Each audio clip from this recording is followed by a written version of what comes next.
हमारा आज का टॉपिक जो है मेन टॉपिक है सर्कल से रिलेटेड, वह है आर्क ऑफ अ सर्कल। किसी भी सर्कल का आर्क क्या होता है।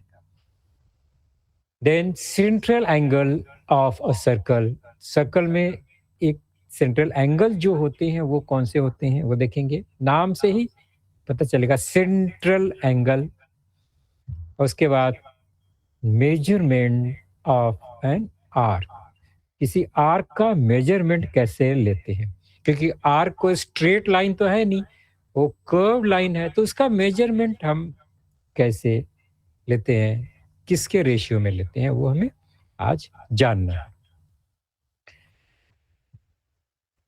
तो इसके पहले हमने सर्कल से रिलेटेड कुछ पार्ट्स, कुछ प्रॉपर्टीज हमने जो सीखी थी, let's revise that properties and that information, क्योंकि वो हमें याद रखना है, उसके बाद ही हम आगे कंटिन्यू कर पाएंगे। तो हमने क्या क्या सीखा था आपको पता है, व्हाट इज सर्कल, ये हमको अच्छे से पता हो गया कि कोई भी सर्कल अगर बनाना है या सर्कल है तो उसमें एक ऐसा पॉइंट है जो फिक्स है, वो सभी सर्कल में होगा, वो भी एक सिंगल पॉइंट है, and we call that point as a centre. Okay, अब उसी सेंटर से इक्वी डिस्टेंस पर जो भी पॉइंट्स है उसका जो सेट है और ग्रुप है उसको हम सर्कल बोलते हैं। तो सेंटर पॉइंट मिलता है किसी भी सर्कल में और एक ही पॉइंट होता है, और एक कोई भी फिक्स डिस्टेंस पे देखेंगे तो बहुत सारे पॉइंट्स होते हैं, वो फिक्स डिस्टेंस को हम बोलते हैं रेडियस, और जो डिस्टेंस है उसको रेडियस बोलेंगे, और रेडियस के डिस्टेंस पे बहुत सारे पॉइंट्स होते हैं। आप उसको पूरा सर्कुलर घुमा देंगे तो आपको बहुत सारे पॉइंट्स वहाँ पर दिखाई देंगे। हम कंपास से जब सर्कल बनाते हैं तो यही बनाते हैं, एक रेडियस को फिक्स करते हैं, सेंटर पॉइंट फिक्स करते हैं, फिर हम उसको क्या करते हैं, उसको घुमाते हैं इस तरह से, तो जो ये जो शेप बनता है that is called circle. Okay, तो क्लियरली पता हो गया। तो अभी ये डॉट डॉट मतलब अलग अलग सेपरेट पॉइंट्स में डॉट दिखता है, लेकिन वैसा इनफाइनाइट नंबर ऑफ डॉट्स होंगे, बहुत सारे डॉट्स होंगे, तो फिर वो एक लाइन ही दिखने लगता है। अब कुछ प्रॉपर्टीज, कुछ पार्ट्स हमने देखे थे सर्कल में, दैट इज पहला है रेडियस, आपको क्लियर पता हो गया है। The circle has infinite number of radii. ये पढ़ने नहीं आ रहा है क्या कुछ, चलो कोई बात नहीं। तो किसी भी सर्कल में कितना रेडियस होता है, तो इनफाइनाइट नंबर होता है, बिकॉज रेडियस का मतलब यह एक सेंटर से जो पॉइंट सर्कल पे है उसका जो डिस्टेंस है, और फिगर की बात करेंगे तो वो जो सेगमेंट है वो रेडियस है। तो circle has infinite number of radii. अब उस सभी रेडिया को मैं एक साथ कलेक्ट करके उसका लेंथ चेक करता हूं, तो दे आर कैसा दिखाई दे रहा है, इक्वल, सब एक जैसा ही दिखाई दे रहा है। Okay, the radii of the circle are of the same length. ये प्रॉपर्टी हमको पता है, लास्ट टाइम हमने देखा था, याद आ रहा है ना, हमने ये सारे प्रॉपर्टीज को समझा था अच्छे से। नेक्स्ट है अबाउट कॉर्ड। कॉर्ड क्या होता है, वो भी एक सेगमेंट है, बट ये सेगमेंट कैसे बनता है, points on the circle, by joining the points on the circle, जो भी सेगमेंट बनता है दैट इज कॉल्ड कॉर्ड। और वो भी कितना होगा, इनफाइनाइट नंबर में सारे कॉर्ड्स होते हैं, बट उसका एक अलग प्रॉपर्टी है रेडियस से, दैट इज सभी chords they are not of same length. Okay, all chords of the circle are not of the same length, वो अलग अलग हो सकते हैं, छोटा बड़ा हो सकते हैं, कुछ सेम भी हो सकते हैं, ऐसा नहीं है, but all chords are not of the same length. Next इसका पार्ट है डायमीटर, और वो क्या होता है, तो वो भी एक कॉर्ड होता है, हमने बताया था डायमीटर क्या है, एक कॉर्ड ही है। ओके, और वो स्पेशल कॉर्ड इसलिए है, बिगेस्ट कॉर्ड इसलिए है क्योंकि वो that passes through its centre. तो कोई भी कॉर्ड जो है वो सेंटर से पास होगा तो that is called diameter of circle. ये बहुत सारे पॉइंट्स हमने ले लिया है सर्कल पे, ABCD EFGH, और अगर हम कॉर्ड बना रहे हैं by joining that point or that passes through center, then this segment is called diameter, or this chord is called diameter, or they are infinite in numbers.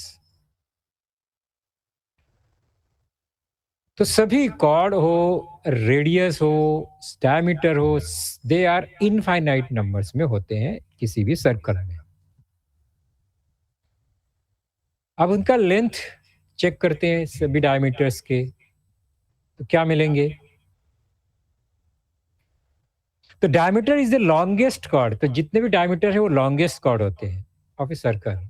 अगर longest उससे थोड़ा भी छोटा कॉर्ड है तो फिर वो एक सिंपल कॉर्ड हो गया, बट वो लॉन्गेस्ट है तो वो डायमीटर हो गया. और उनका लेंथ चेक करेंगे तो they are of same length. अभी relationship between radius and diameter check करते हैं कि रेडियस और डायमीटर में क्या है रिलेशन है. आपको अच्छे से मालूम है, ये एक डायमीटर है उसका लेंथ, और ये दो रेडियस है उसका लेंथ. दोनों रेडियस को अगर हम कंबाइन करके देखते हैं या उनको लेंथ मेजर करके देखते हैं, ऐड करके देखते हैं, तो वो हमें सेम मिलता है. सेम मतलब two radius, length of two radius equal to length of a single diameter of a particular circle. तो डायमीटर का लेंथ ट्वाइस इट्स रेडियस, और रेडियस का length half of its diameter. ये क्लियर हो गया. Diameter is equal to half of radius, sorry double of radius, 2 times of radius. ये clear है. हमने एक छोटा सा एग्जांपल भी लिया था. इफ डायमीटर और रेडियस का वैल्यू दिया है तो हम दोनों में से किसी एक का वैल्यू आराम से फाइंड कर सकते हैं. यहाँ पर है रेडियस 5 है तो डायमीटर कितना होगा आपने बताया था, उसका डबल 10 सेंटीमीटर.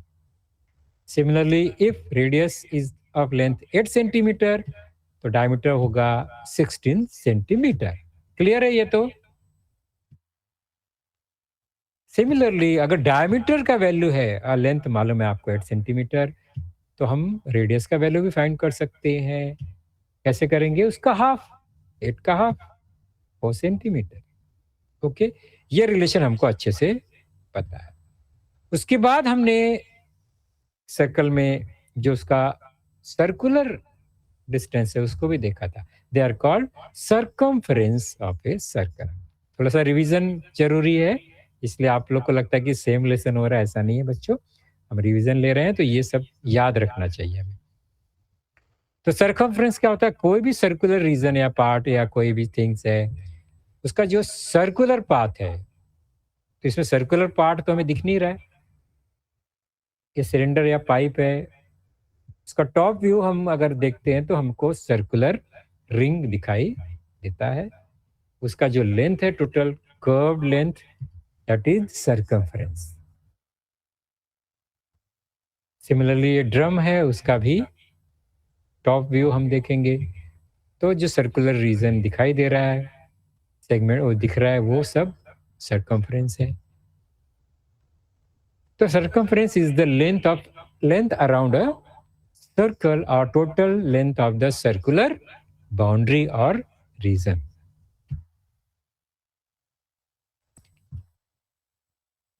तो सर्कमफ्रेंस भी आपको पता चल गया. अभी हम सर्कमफ्रेंस का रेडियस और डायमीटर से क्या रिलेशन है उसको समझेंगे. तो पहले हम डायमीटर से समझ लेते हैं, फिर रेडियस से अपने आप समझ जाएगा क्या रिलेशन है. तो हमने एक्सपेरिमेंट किया था, आपको याद आ रहा है? हमने 3 अलग अलग शेप का या साइज का सर्कल लिया, उसका अलग अलग डायमीटर है, उसको हमने मेंशन कर दिया, मेजर कर लिया, और फिर हमने हर एक का सर्कमफ्रेंस भी मेजर किया और उसको नोट किया.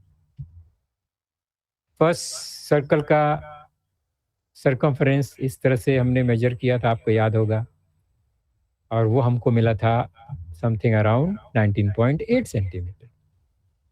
ऐसे ही हर एक सर्कल का हमने सर्कमफ्रेंस मेजर किया और उसको नोट कर दिया. मैंने आपसे कहा था आप प्रैक्टिकली इसको करके देखिएगा. और ऐसा हम कितना भी सर्कल ले सकते हैं, 3 नहीं, कोई इतना भी लेंगे और उसका हम इस तरह से एक टेबल बनाएँगे जिसमें length of circumference and length of diameter को नोट करेंगे और उसका रेशियो फाइंड करते हैं। Ratio of circumference to its diameter. इन तीनों केस में हमने देखा क्या है इसका ratio, that is 19.8 upon 6.3, 11 upon 3.5, 26.4 upon 8.4। और मैंने आपसे पूछा था कि ये रेशियो कितना होता है, आपने कैलकुलेट किया होगा, नहीं किया होगा, जरूर किया था। क्या मिला था वो मैंने अभी आपको यहाँ पर नहीं बताया था, आपने फाइंड किया। हमें एक अप्रोक्सीमेट कुछ नंबर मिलता है, दैट इज इक्वल टू 3.14 और 22/7 ए रेशियो फॉर्म में मिलता है।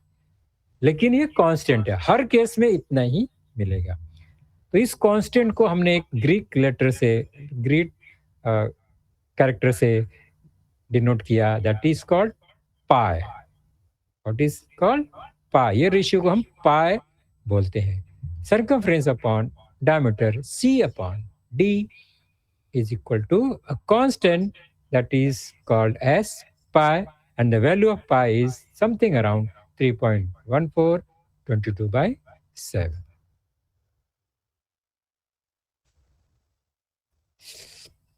नेक्स्ट, तो हमें c upon D, we got c upon D equal to pi. ये हमने प्रैक्टिकली इसको फाइंड किया।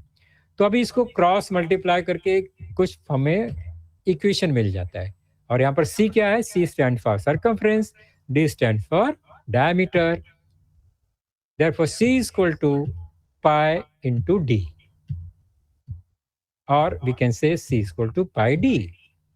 ये एक इक्वेशन मिला, relationship between c and d।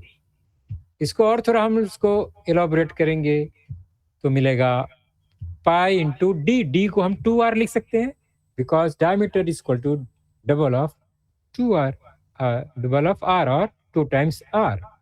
So the equation becomes pi c is equal to 2 pi r।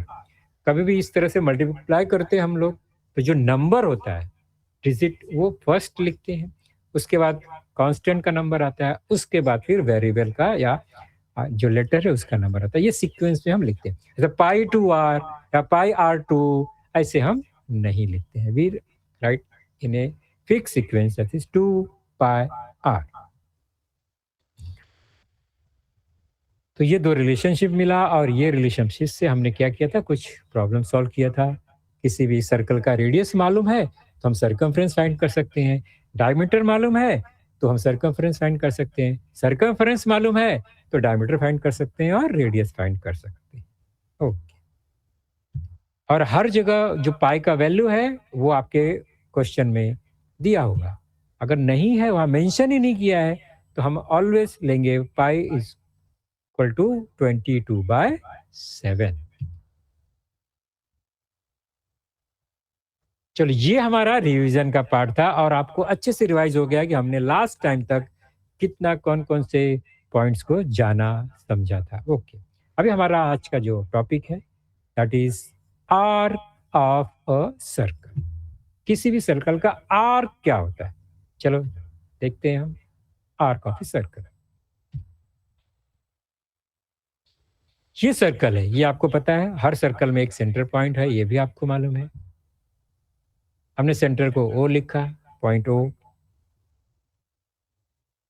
अभी सर्कल के ऊपर एक कट करते हैं, अगर हम लोग इसको कट करेंगे तो इस टुकड़ा कैसा दिखेगा, पीस, वो इस तरह से दिखेगा। ओके, ये क्या है, ये सर्कल का एक पीस है, टुकड़ा है, कट है, पार्ट है। ऐसे सर्कल में बहुत सारे कट या पार्ट्स हो सकते हैं। ओके, वो एक स्ट्रेट लाइन नहीं है, आपने देखा ना।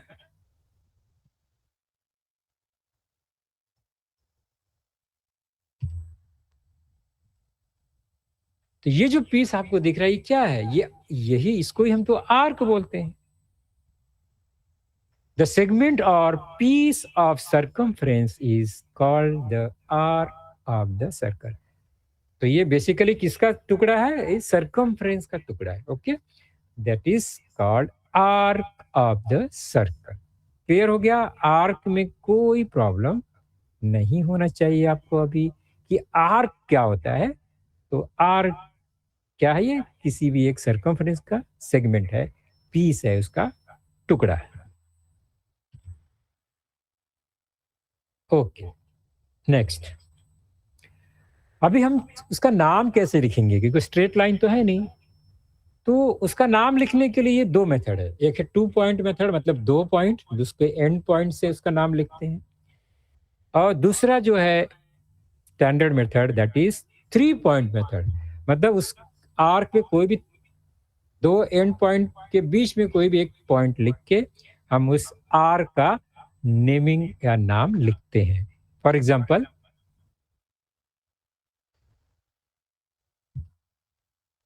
देखो एक इमेज देख रहे हैं आप, वो पिक्चर ए बी, एक ब्लू कलर का आर्क दिख रहा है और उसके बीच में एक पॉइंट एक्स है और हम उसको लिखेंगे, इसका नाम है आर्क ए एक्स बी। तो एंड पॉइंट उसके एंड में ही होगा, ए एंड बी, और सेंटर में कोई भी एक पॉइंट है वो एक्स है, वो बीच में ही लिखना है हमको। तो name of this arc is arc A X B, और you can write it as A B X A. वो रिवर्स मोड में भी चलता है, बट एक्स बीच में रहेगा, एंड पॉइंट हमेशा एंड में ही होना चाहिए। The name of this arc is arc A X B. Okay, ध्यान रखिए इसको। अब ये दूसरा आर्क है, सी डी उसका एंड पॉइंट, और उसके बीच में इन बिटवीन कोई भी एक पॉइंट वाई है। चलो मुझे बताओ, अभी ये जो आर्क है जिसका एंड पॉइंट सी डी है, उसका नाम आप बता सकते हो? Can you tell me the name of this arc? Mic on कर सकते हैं, मैसेज टाइप कर सकते हैं चैट बॉक्स में। क्या नाम है इस आर्क का जो जिसका एंड पॉइंट सी और डी है?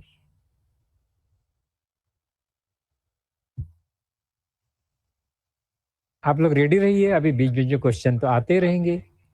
चलो मैं बताता हूँ, ये है आर्क सी वाई।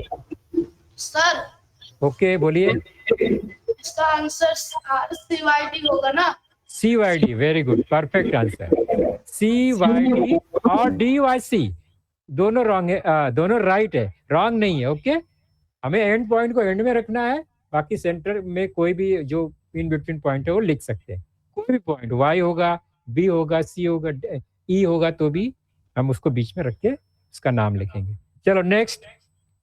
तो ये एक आर्क है, इसका नाम है A X B, arc A X B, और ये दूसरा आर्क है, इसका नाम है arc C Y D.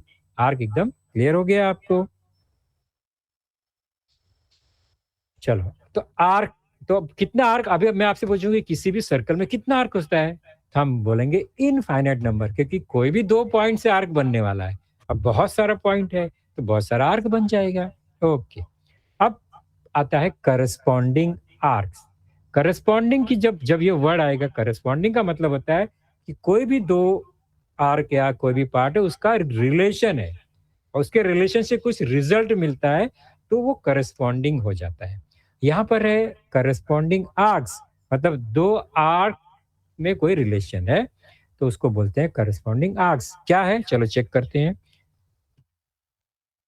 If 2 arcs of a circle have common endpoints and the arc make one complete circle, the arcs are said to be corresponding arcs। क्या मतलब है? अभी कोई भी 2 आर्क है, अलग अलग सर्कल में है, या एक ही सर्कल में 2 अलग अलग टुकड़ा है, उनका एंड पॉइंट अगर अलग अलग है, तो they are not called corresponding arcs. अब यहां पर आप इस पिक्चर में ध्यान से देखो, तो ए बी 2 पॉइंट है, और एक रेड कलर का आर्क दिख रहा है और एक ब्लू कलर का आर्क दिख रहा है, दोनों का एंड पॉइंट ए बी ही है। तो ऐसे टाइप का जो आर्क है, they are called corresponding arc. और करस्पॉन्डिंग आर्क्स का स्पेशलिटी क्या है, उनको हम ज्वाइन करेंगे तो कंप्लीट सर्कल हो जाता है। ओके, तो arc A Y B and arc AXB are mutually corresponding arcs corresponding to each other, therefore they are mutually corresponding arcs.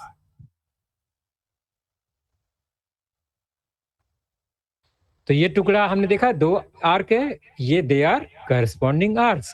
Corresponding arcs क्यों है?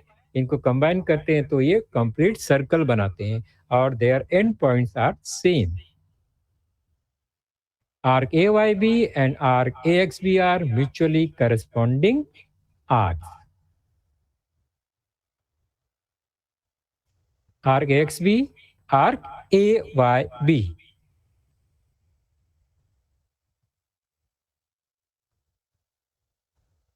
इतना क्लियर हो गया करस्पॉन्डिंग आर्क्स क्या होता है? तो they are related to each other. चलो अब यहां देखते हैं, ये इस सर्कल में भी 2 आर्क आपको दिखाई दे रहे हैं। अब मुझे बताओ इसमें कौन कौन सा 2 करस्पॉन्डिंग आर्क है? कोई नाम बता सकता है मुझे?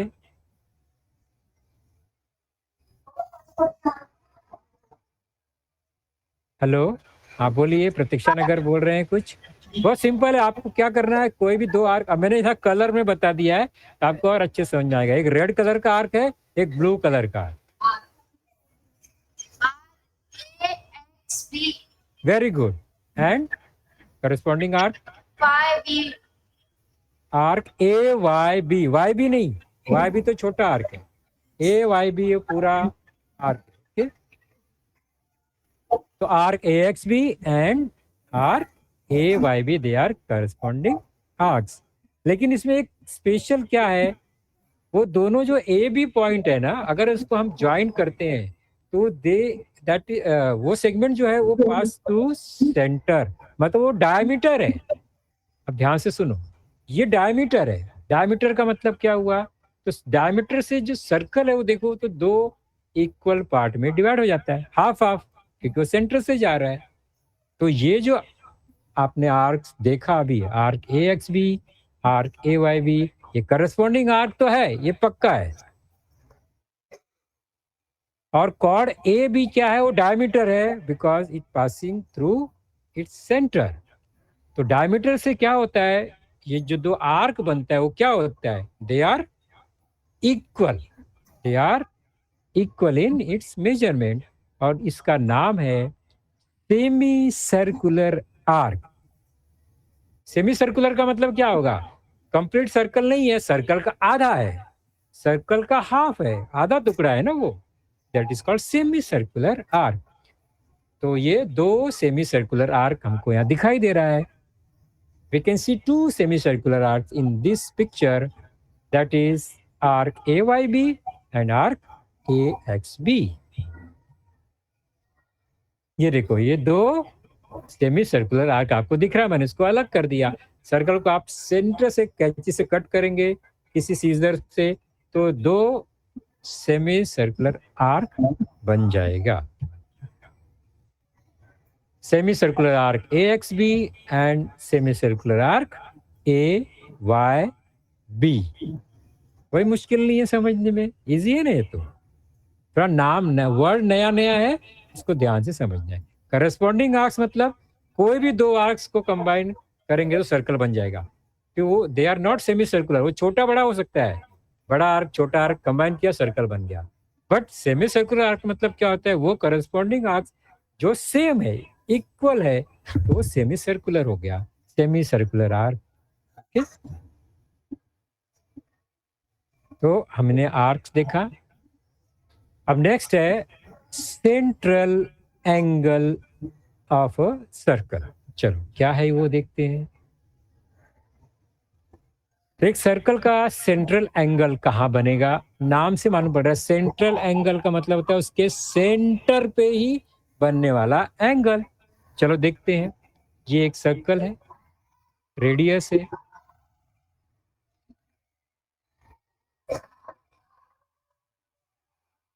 रेडियस OA,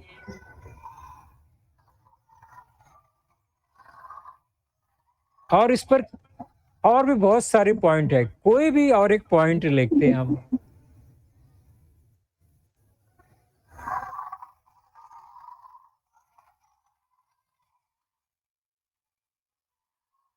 तो लास्ट में हमने देखा ये जो अभी तो रेडियस कहाँ पर कंबाइन हो रहे हैं? सेंटर पे। ओके, तो कोई भी एंगल, ये सेंटर पे एंगल बन गया, इसी एंगल को हम बोलते हैं central angle of a circle, जो कि सेंटर पे ही बनता है, तो इसका नाम ही है central angle of a circle.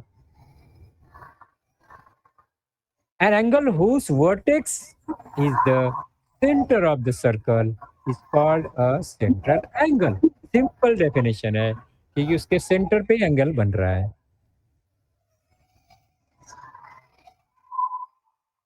कुछ आवाज आ रही है मुझे कहीं से। अच्छा, चलो देखते हैं। अभी ये है सेंटर O, ये है रेडियस, ये दूसरा रेडियस और सेगमेंट हम बोल सकते हैं, और एंगल वो कहाँ पर बन रहा है? और at centre point O। A B point है सर्कल पे, तो ये जो है सेंट्रल एंगल। आपने अभी देख लिया डायरेक्शन कहाँ पर सेंट्रल एंगल है। ये एंगल आप जो देख रहे हैं that is called central angle. तो ऐसा कितना सेंट्रल एंगल हो सकता है? वो भी बहुत सारा हो सकता है कि कोई भी दो पॉइंट अगर हम सर्कल पे बनाते हैं और सेंटर से इसको कनेक्ट करेंगे तो एंगल बनने वाला ही है, और बहुत सारा बन सकता है। ये भी सेंट्रल एंगल है। ओके, इसका मेन कंडीशन क्या है? वो सेंटर पे बनने चाहिए। सेंटर से अलग कहीं पर उसका वर्टेक्स है तो they are not called central angles. Okay, तो यहां पर एक एंगल, उसका नाम लिखेंगे एंगल ए ओ बी। देखो ओ पॉइंट जो सेंटर है वो बीच में सेंटर में ही आने वाला है एंगल के। Okay, angle A O B. Similarly angle C O D. ये दो ही सेंट्रल एंगल है क्या? और भी कोई सेंट्रल एंगल आपको दिख रहा है? कोई नाम बता सकता है मुझे कि ये पिक्चर में और भी सेंट्रल एंगल है? मैंने दो नाम लिखा है, आप बता सकते हैं और भी है क्या इसमें? सर डी हाँ बोलिए, सी, फिर से बोलिए। डी ओ सी। डी ओ सी। बेटा मैंने ऊपर लिख दिया है सी ओ डी और डी ओ सी, तो एक ही एंगल है ना। और कोई बताओ दूसरा, और भी देखो दिख रहा है क्या एंगल कोई?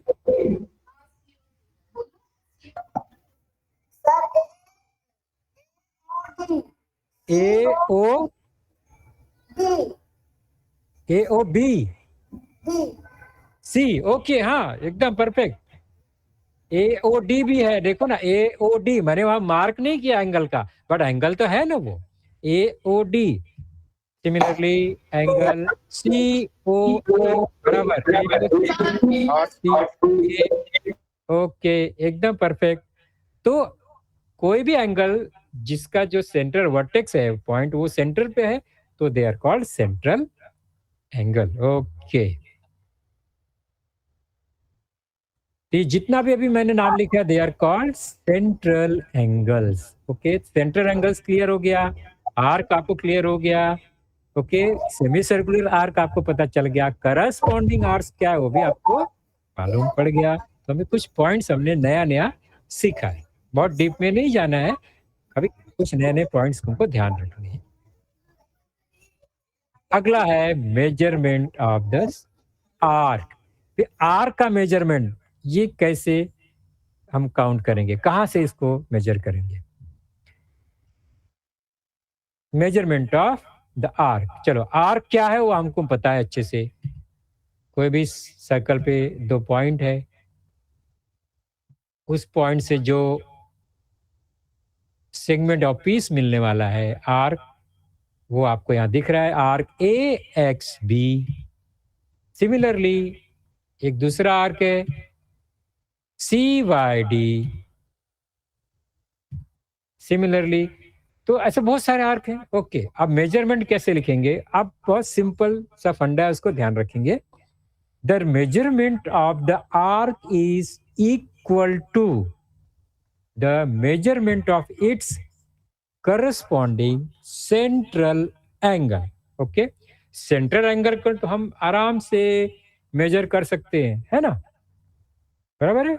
एंगल मेजरमेंट करना आपको आता है ना प्रोटेक्टर से, तो प्रोटेक्टर के थ्रू हम सेंट्रल एंगल मेजर कर सकते हैं और सेंट्रल एंगल से हम आर्क का मेजरमेंट लिख सकते हैं। तो आर्क का measurement that is equal to corresponding centre, कोई भी सेंट्रल एंगल नहीं, करस्पॉन्डिंग। अभी करस्पॉन्डिंग कैसे होगा, चलो देखते हैं, ध्यान से देखेंगे, बहुत इजी है।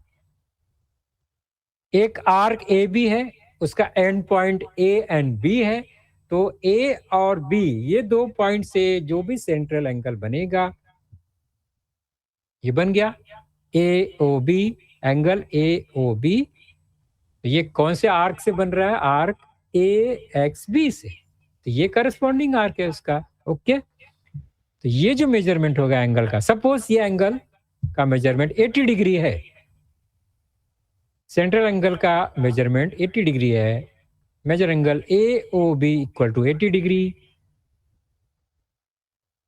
तो major arc A X B कितना होगा, एम मतलब आर्क ए एक्स बी का मेजरमेंट, तो that is equal to corresponding central angle A O B. अब ए ओ बी का मेजरमेंट हमको मालूम है, वो कितना है, वो है 80 degree. Therefore, measurement arc AXB or measure of arc AXB is equal to 80 degree. तो आर्क का मेजरमेंट कितना है, 80 डिग्री। तो कैसे मालूम पड़ा, उसके सेंट्रल एंगल से। ओके,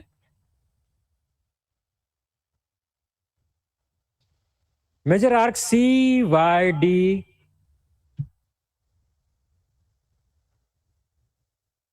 ये कितना होगा, तो उसका जो करस्पॉन्डिंग सेंट्रल एंगल होगा, ये है corresponding central angle C O D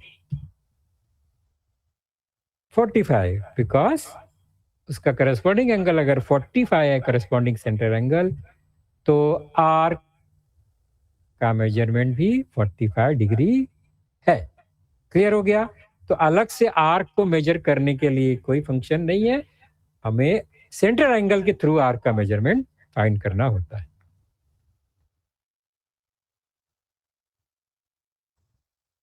ये आर्क ए बी, बीच में सेंटर है एक्स, तो हमने लिख दिया आर्क ए एक्स बी। दूसरा एक पॉइंट है वाई। अब इसको ध्यान से देखेंगे, the measurement of the arc is equal to measurement of its corresponding central angle. ये क्लियर हो गया? चलो, ये सेंट्रल एंगल 80 डिग्री, क्लियर? अभी आप ध्यान से देखो, आर्क ए एक्स बी, उसका एंड पॉइंट ए बी है, clear? Arc A Y B, उसका भी एंड पॉइंट ए बी है। ओके, ये करस्पॉन्डिंग आर्क है, तो दोनों आर्क का एंड पॉइंट ए बी है, तो फिर किसका सेंट्रल एंगल कौन सा है? क्योंकि ए ओ बी जो एंगल है वो corresponding to arc A X B ही है, उसका फेस उसकी तरफ है, ये ध्यान रखना है। क्योंकि ऊपर जो बड़ा आर्क है यानी ए वाई बी, उसके सेंटर पे जो एंगल रिफ्लेक्स एंगल है, बड़ा एंगल है, वो भी ए ओ बी ही है, but that is reflex angle. Okay, major arc A X B कितना हुआ, 80 डिग्री। इस पिक्चर से ये आर्क का मेजरमेंट 80 डिग्री है, क्लियरली।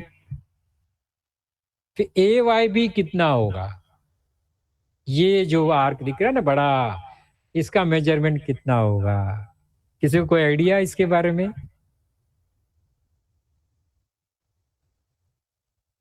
एक एंगल सेंटर पे 80 है, तो बाकी जो बच गया हुआ एंगल वो कितना होगा? थोड़ा सा लॉजिकल है ये क्वेश्चन।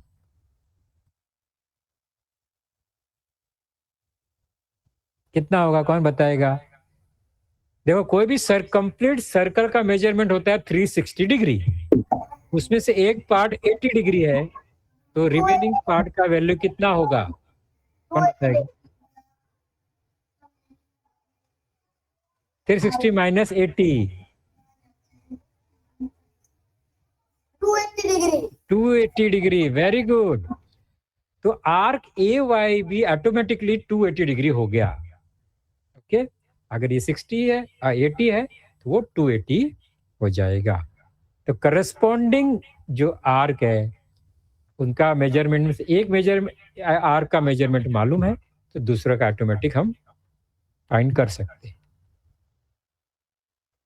फिर से देखते हैं, एक क्वेश्चन है ये, A B A X B arc है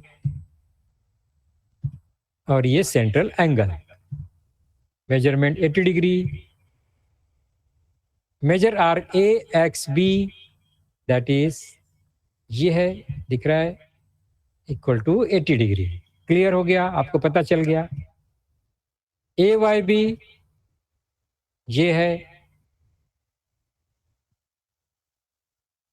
वो भी हमने अभी फाइंड किया, दैट इज 280 डिग्री। तो when the sum of measurements of the two arcs of the circle is 360, मतलब वो करस्पॉन्डिंग आर्क है तो 360 होगा ही। तो करस्पॉन्डिंग आर्क का टोटल मेजरमेंट होता है 360 डिग्री। ओके, तो करस्पॉन्डिंग आर्क्स मतलब उनका दोनों आर्क का मेजरमेंट का सम हम ऐड करेंगे तो हमें 360 डिग्री मिलने वाला ही है। तो फिर एक अगर 100 है तो दूसरा 260 होगा, एक 200 है तो दूसरा 160 होगा। ये हमको ध्यान में रखना है। चलो, अभी एक स्पेशल आर्क, आपको पता है ना कौन सा आर्क है ये? दोनों आर्क इक्वल है डायमीटर के थ्रू। इसका क्या नाम है इस आर्क का? कौन बताएगा? ये दोनों आर्क सेम है, इसका मैंने एक नाम बताया था स्पेशल। ये कौन से टाइप का आर्क है बताओ मुझे। एक वर्ड है semi circular. Okay, A B end point है और डायमीटर है, एक पॉइंट एक्स एक point Y. The arc form by the end point of the diameter, diameter से ये आर्क बन गया है। ओके, उसके एंड पॉइंट से, वो है सेमी सर्कुलर आर्क, मैंने बताया था आपको। ओके, अब मुझे बताओ ये सेंट्रल एंगल का मेजरमेंट कितना होगा? कौन बताएगा ये एंगल का मेजरमेंट क्या होगा? किसी को पता है, कुछ idea? What is the measurement of this angle?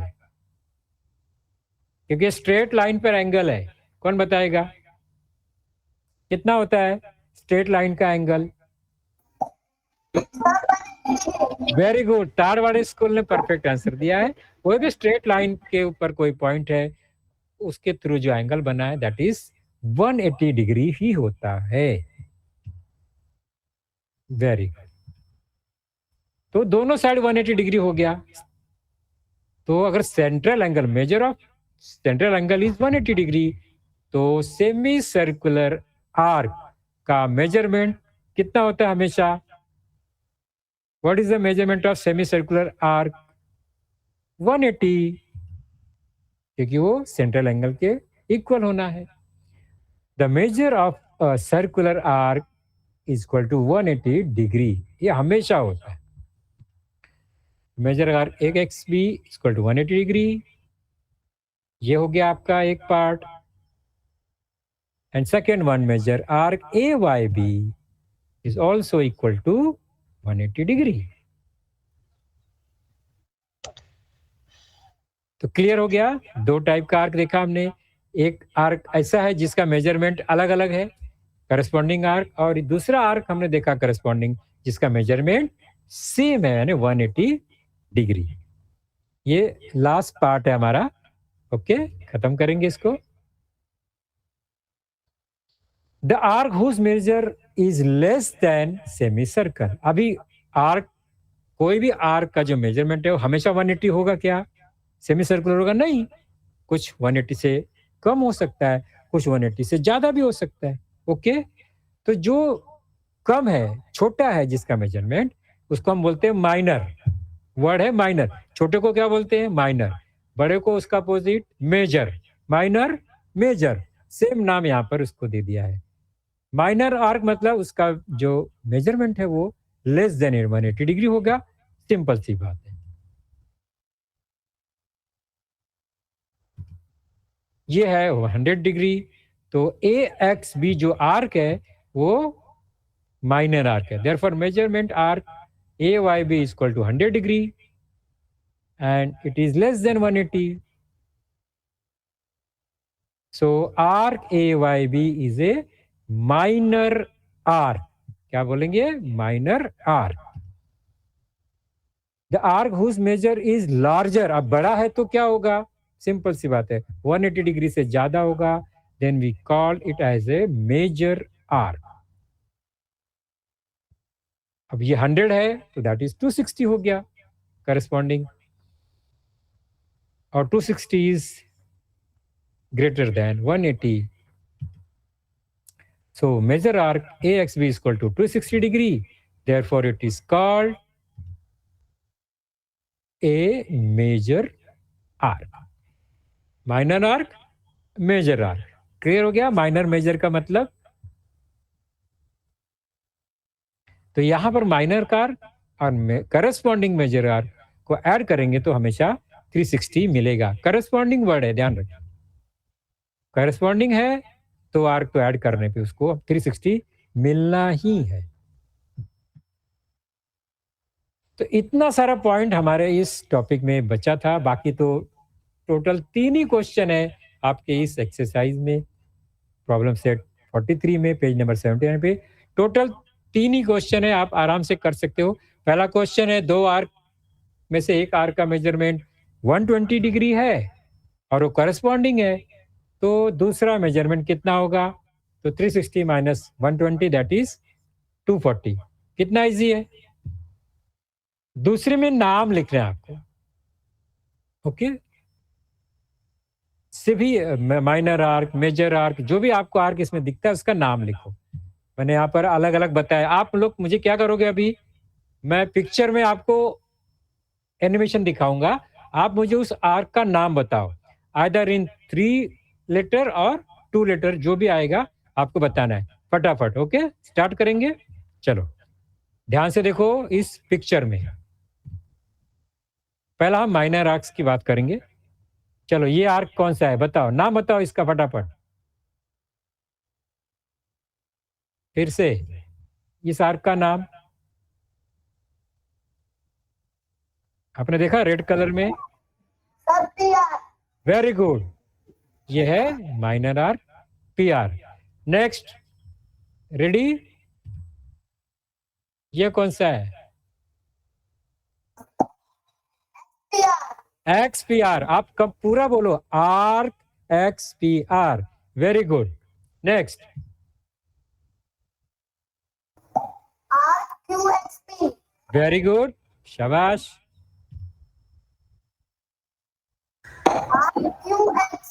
RQX। QX और XQ, very good. Next, RXP। RXP, very good.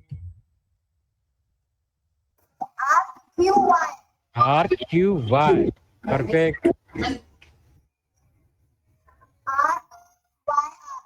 YR, very good.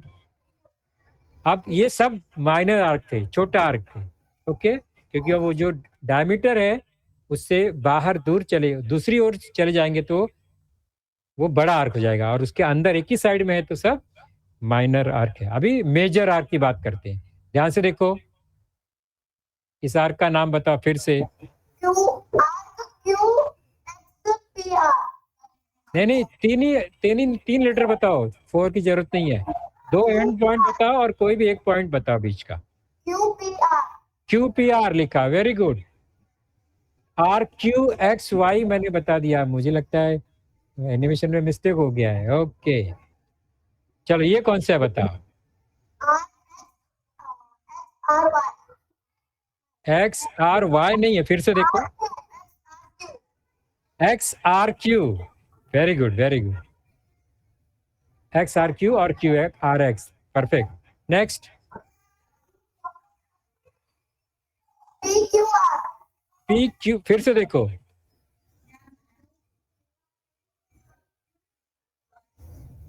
QY. PQY, very good. Next,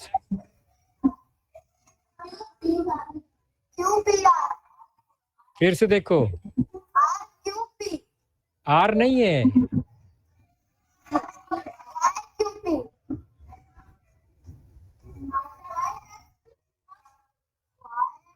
X. फिर से देखो, उसका एंड पॉइंट नोट करो पहला, एंड पॉइंट।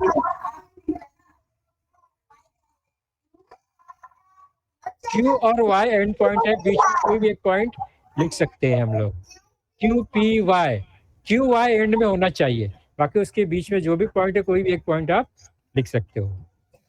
चलो, semi circular arc, दो ही है उसमें, एक डायमीटर है तो दो सेमी सर्कुलर आर्क बनेगा। कौन कौन सा है? QPR.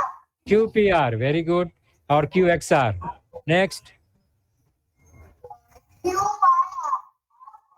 QYR, एकदम परफेक्ट आंसर दिया, थैंक यू वेरी मच।